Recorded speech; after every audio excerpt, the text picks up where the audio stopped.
First of all, I would like to join the choir of gratitude towards Michael and Miriam for inviting me here. It's been a very inspiring time.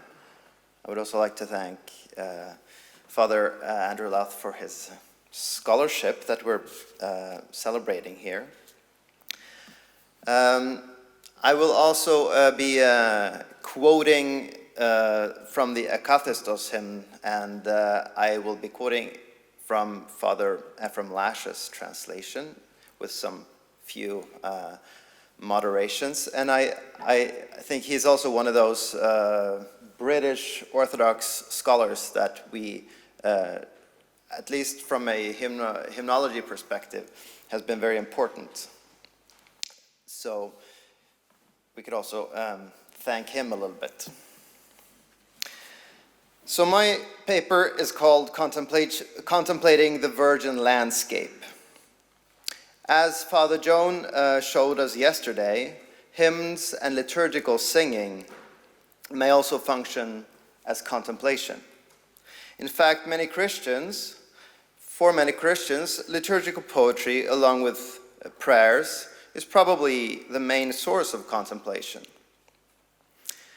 In this paper, I want to explore what it may mean to contemplate the Virgin. The song that I'll talk about is the well-known Akathistos hymn, a late ancient composition still used today for what we may call liturgical contemplation during Lent, and also for private devotion all year round. Many monastics, and I suppose also non-monastics, know the hymn by heart and use it as part of their most intimate prayer life. I would say, or I'd like to say at the outset here, that this represents kind of a work in progress for me, so I'm trying to make sense of what this Marian contemplation involves. My ambition is to discuss how the Akathistos constructs a botanical image of the Theotokos, or at least that was my initial ambition, since so much of the imagery revolves around flowers and plants, rendering so the Virgin into a tree or a bush or a flower. But as I worked on this, I realized that cannot really be reduced to these plants. She does not only come across as plant, but more as a whole landscape. So in the first part of the paper, I'll take a little tour through this landscape as it is imagined in the verses of the Akathistos. And in the second part, I will discuss some more, let's say, philosophical aspects of this landscape. It's tempting to say that despite its popularity, we know less about the creation of the Akathistos hymn than we know about the very creation of the world. People have their theories, but none of them are really very substantial, I think. We can point to some people who did not write it, and we can, mark out some periods when it cannot have been composed. But a convincing account of its genesis has yet to be written. And I'm not going to write that here now either, obviously. While we've made a good deal of progress understanding the Kontakia of Romanos, which the Akathistos is often compared with, our historical grasp of the Akathistos is rather limited.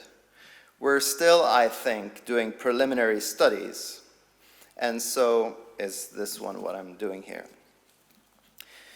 Father Andrew Louth, who just stepped out, I think, has dubbed Romanos' hymns liturgical storytelling. And that phrase, in its simplicity, sums up the Kontakia by Romanos very well.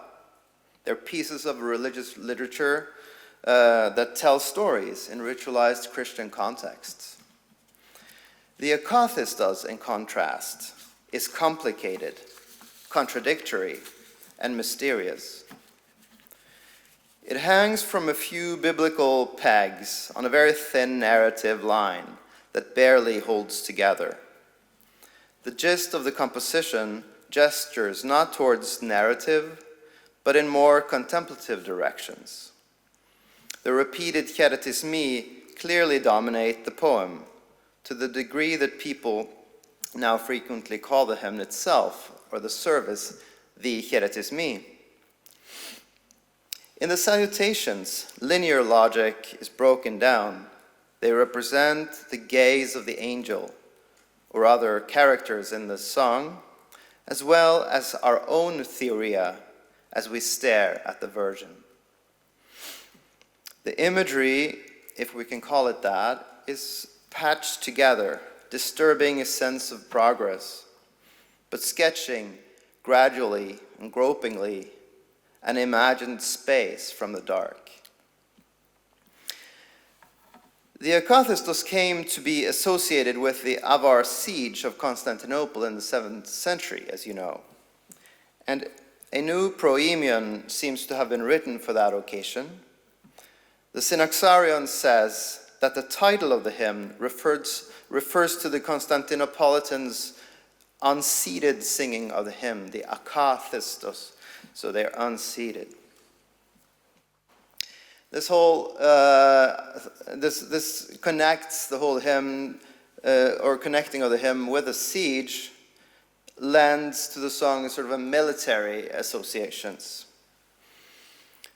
But if we try to look back behind this military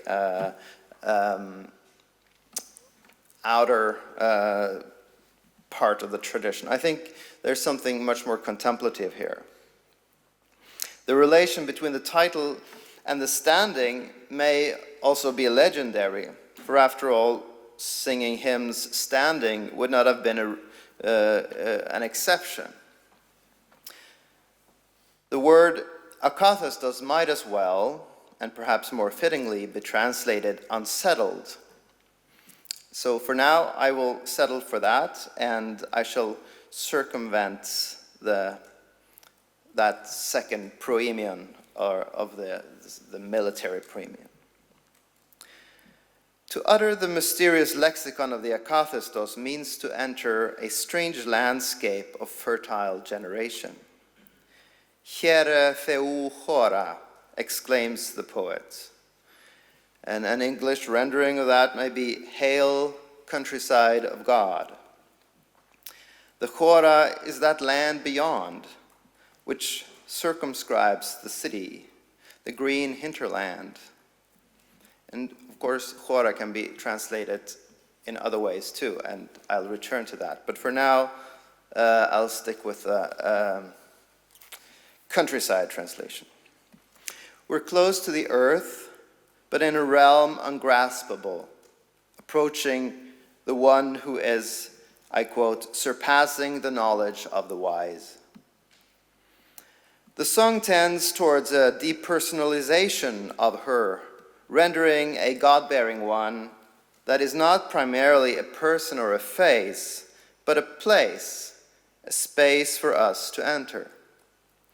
Already in the first ikos, a new landscape emerges from the womb, the secret soil of the maiden's inside. The archangel stands in awe before her, making no sense of what he observes.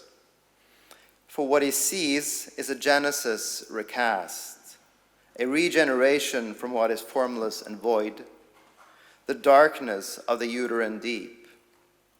It begins with an entanglement of light and darkness.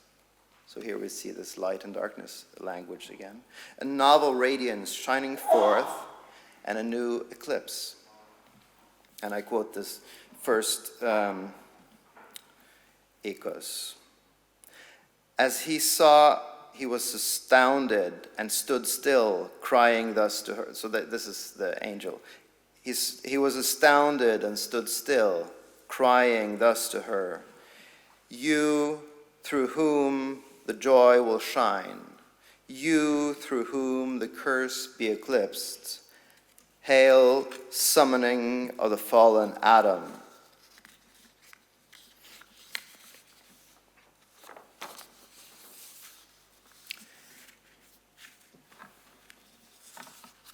The angelic gaze brings us back to the beginning, to where God let there be light, and Adam and Eve were formed from the earth.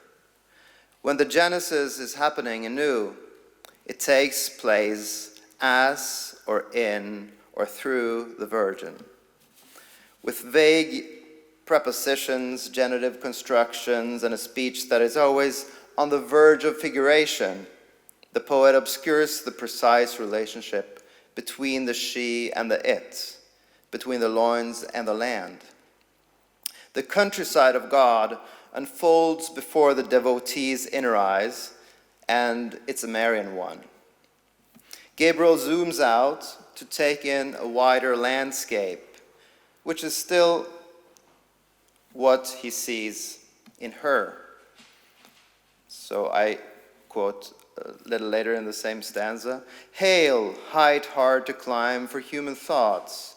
Hail, depth hard to scan, even for angels' eyes." In the God-bearing one opens a new landscape of the highest peaks, perhaps, and the deepest oceans. It's immense, if not infinite.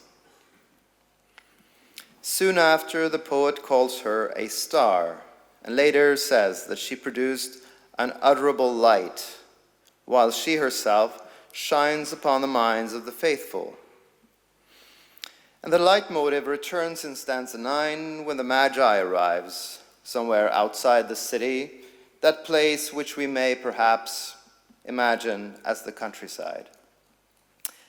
Hail, mother of inaccessible star, hail, dawn of a mystical day. The sky is lit up, the gloom of the Chora is enlightened. And then from this bright shining scene of creation, we travel to agricultural country in stanza 4 and 5. Initially, a shadow or a cloud, the power of the Most High darkens the land, alluding to a rainstorm covering the countryside, until it lifts and fertility unfolds. And I quote from the poem again. Her fertile cavities she uncovered as a field, pleasing to all who wish to harvest. Already in the first stanza we heard that through her creation was replowed. There is plowing but no seed. The undefiled hollows of the countryside fill up with divine rain. From the landscape of beginning, the genesis of light, the prayerful reader is now transported to the realm of farming. The fields that were ready to be tilled appear after the power has overshadowed them, ripe for harvest. We, the contemplators, are expected to reap from her land. In the next stanza, we continue praising the unraveling farmland. Hail, branch of unwithering shoot. Hail, land of immortal fruit.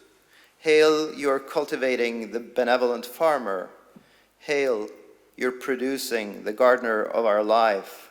Hail, soil yielding an abundance of compassion. Hail, for you make a meadow of delight flower. Paradoxes and contradictions form the sort of multi-leveled infrastructure of these lines. They invite us to contemplate with awe, to venture through a landscape, which is not so much a female human as a land, the countryside of God.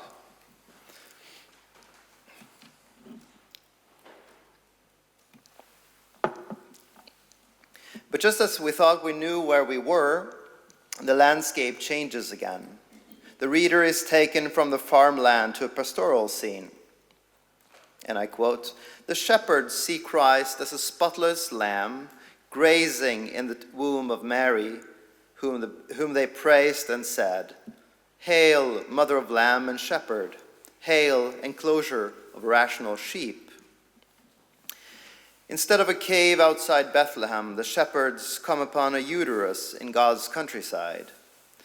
And yet the language of land overpowers the language of body. Rather than tissue of flesh, we see a grassy mesh. Of course, both aspects of this imagery remain with us, but it's hard to visualize sheep grazing in a woman's womb. At the same time, neither shepherds nor uterus is a metaphor here. There are literal lambs in this countryside.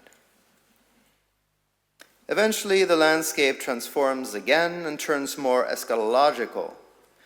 After a tour of the various regions, we end up at the goal. Hail, land that was promised, the poet exclaims. The contemplative journey ends in paradise, a paradise which is not so much opened by the Theotokos, as in other texts we know, as embodied by her. And I quote again, "The Creator revealed a new creation, for he budded from a seedless womb and preserved it as it was, incorrupt.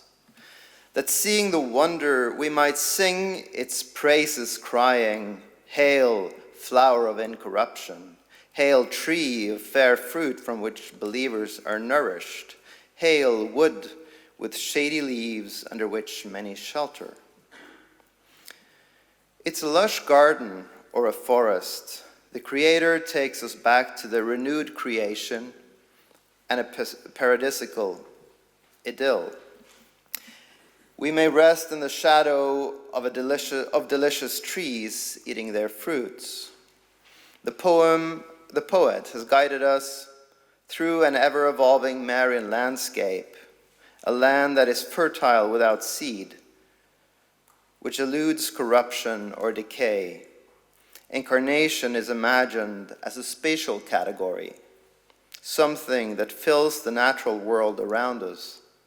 Incarnation is not so much a human event, but God's participation in the very soil and the land.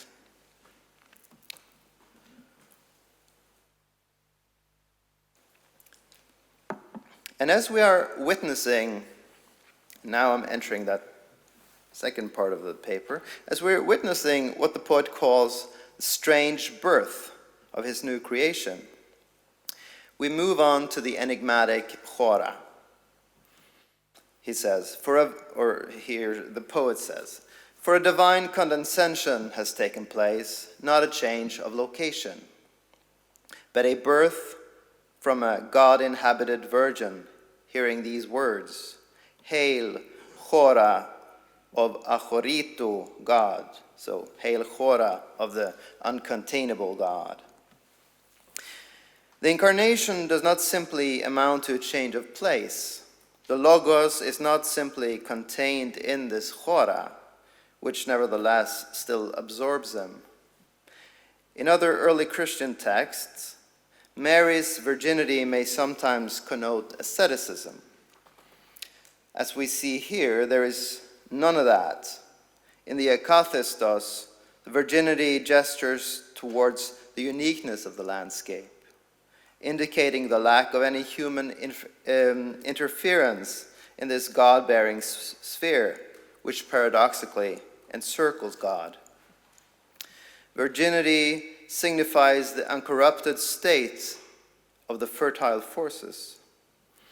In the created realm, the Theotokos and her son have carved out a land that yields no corruption. A similar notion is, in fact, introduced already in the opening of the hymn, where chora enters as a verb.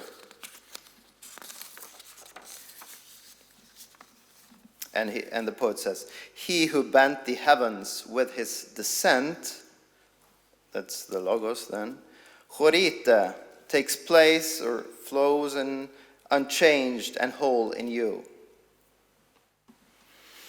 In both instances, the term concerns the incarnation, understood in this poem as a new beginning.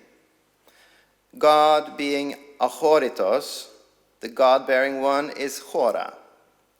The poem contrasts her and the divine, and at the same time associates the two, mixing them, as it were. Chora denotes a rather indefinite place, the countryside, the world beyond the city, yielding crops and food to people. Early on, however, Chora also came to be a philosophical term, related precisely to creation and the nature of the world. It is that where which cannot be grasped, the untamed and shapeless content of the Bereshith, the space with God where the Logos dwelt. Philo of Alexandria uses the term in his book On the Creation of the World to describe that pre-material emptiness which creation fills. And resonances of similar notions may be found in writings of early church fathers too. But it was Plato who initially brought the term chora into play in his Timaeus. Although he need not, of course, have been the inventor of this philosophical term. For him, chora constitutes a receptive category, a shapeless something, a third kind. It's not the maker, and it's not what is being made. It's that unnameable third through which the maker makes. Timaeus can call it the nurse or mother of all things, but is not willing to commit to any such name. Chora cannot be grasped or sensed, but merely is surmised by some sort of, Plato says, bastard reckoning, barely trustworthy. It grants an abode to all things having generation, he says. Like the Virgin of the Akathistos, it, I quote, embraces no corruption. So this third kind is in a certain sense, if we use a bastard reasoning, a womb, a place of fertility.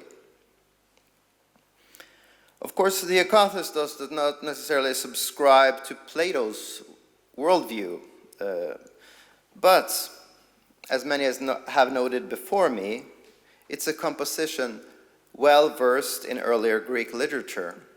And so it seems probable that the unknown author knew about Timaeus and the other chora traditions.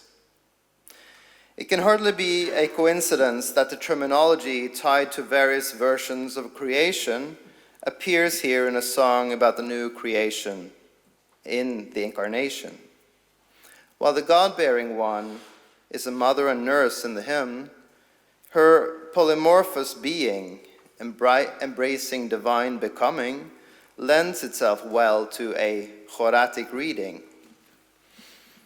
In the new creation, transpiring as the Logos is finding a human form, there is the maker and what is being made.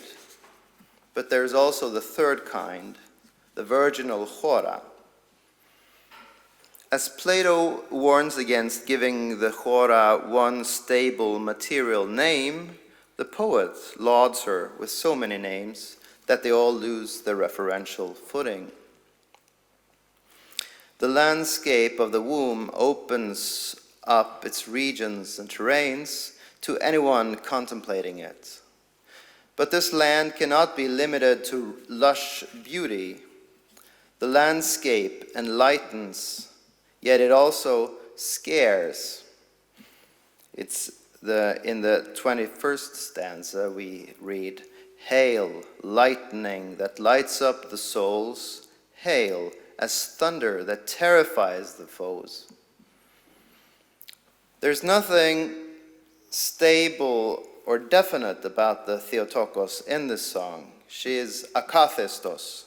Her virtue consists of moving around, being undefinable, ever-changing. She's called nurse and mother, yet she's also called field and land, and much more. So what do I make of this? First of all, I think that the Akathistos can be read contemplatively, and I think there's a more contemplative aspect to it than we have sometimes given it credit for. There's a lot of recent readings that connect it to political stuff, making it into a sort of a representation of urban power. And of course, even if it talks about the land beyond the city, it can still be urban. But I think this whole political reading is very much tied up with a 7th century siege and that reception. The Akathistos draws together the virginal chora and the fertility of the rural landscape. Perhaps we might say that the hymn offers a kind of apophatic Mariology, or a Mariology that lends some apophatic features to the living created world. Mary does not primarily come across as a person, a merciful mother or a generous intercessor to whom the believer may turn. The poem projects neither a young maiden nor a powerful lady. In fact, she hardly interacts with humans in the hymn. That's the lay of the land.